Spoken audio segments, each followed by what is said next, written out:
Class mathematics का पास paper है first annual 2025। Group second है। क्वेश्चन नंबर 8 है। 8, if sign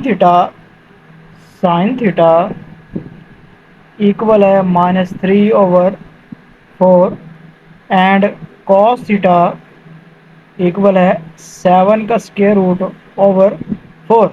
find the remaining trigonometry ratios.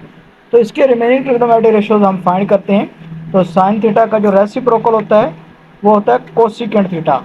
तो cosecant theta equal 1/साइन theta. तो यहाँ पर इक्वल 1/साइन की जगह पर -3/4।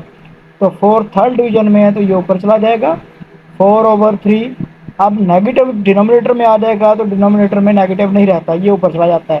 तो ये कोसिकेंट थीटा बन गया। तो ये एक ट्रिग्नोमेट्री रेशियोज आ गई। अब दूसरी ट्रिग्नोमेट्री रेशियोज के लिए हम काम करते हैं। अब हमारे पास कॉस थीटा है तो इसका रेसिप्रोकल होता है सीकेंट थीटा इक्वल 1/कॉस थीटा। तो ये 1/कॉस थीटा की जो वैल्यू है वो है 7 का स्क्वायर रूट ओवर 4। तो 4 थर्ड डिवीजन में है तो इसको हम फर्स्ट में ले आते हैं। 4/4/7 का स्क्वायर रूट।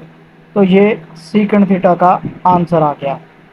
अब हमारे पास 4 ट्रिग्नोमेट्री रेशियोज बन चुकी हैं। अब हमारे पास सिर्फ 2 रह गई। तो ये हमारे पास पाँचवीं है टेन थीटा। ये इक्वल होता है sine theta over cos theta. तो साइन थीटा की जो वैल्यू है वो है -3/4। तो कॉस थीटा की वैल्यू है 7 का स्क्वायर रूट ओवर 4। 4 से 4 कट जाएगा। ये -3/7 का स्क्वायर रूट रह जाएगा। ये टेन थीटा बन जाएगा। अब इसी तरह टेन थीटा का रेसिप्रोकल होता है कॉट थीटा। तो ये 1/टेन थीटा हो जाएगा।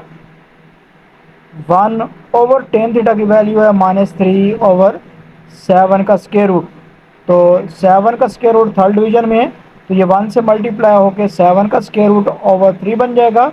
माइनस डिनोमिनेटर में नहीं रहता, ये नोमिनेटर में रहता है। तो कॉट थीटा इक्वल हो जाएगा -7 का स्क्वायर रूट ओवर 3।